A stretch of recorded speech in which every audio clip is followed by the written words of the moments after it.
Pendant 20 ans, Paola Pigani s'est frayé un chemin dans les allées de la fête du livre de Bron, comme une simple fan des livres des autres, mais l'envie d'écrire chevillée au cœur. Et aujourd'hui, c'est en auteur reconnu qu'elle y revient, avec la même curiosité. Merci de m'accueillir. Son troisième roman, Des orties et des hommes, le plus abouti, le plus autobiographique aussi, raconte l'histoire d'une famille de petits paysans exilés d'Italie dans la Charente des années 70. Une famille pauvre où va pourtant naître le désir d'écrire.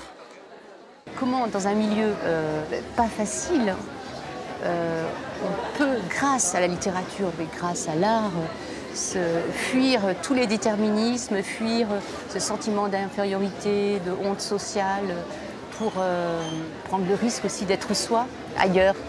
À la médiathèque de Bron, la romancière est venue animer une masterclass et remettre les prix d'un concours de nouvelles.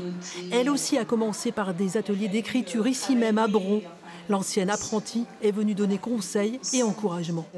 Il y a toujours un risque à prendre, c'est-à-dire écrire pendant des jours, des mois, des années, et puis s'entendre dire un jour que vraiment c'est pas bon du tout. C'est quand même du travail. Voilà, tout ce qui a été écrit et abandonné à cette valeur de travail. Une langue qu'elle maîtrise désormais merveilleusement dans ses poésies comme dans ses romans. Je revois Nona se passer la main sur la paupière, la tempe. Ses doigts suivaient ensuite toute la longueur de ses cheveux. Elle me disait de faire de même avant de cueillir les orties pour ne pas ressentir la brûlure.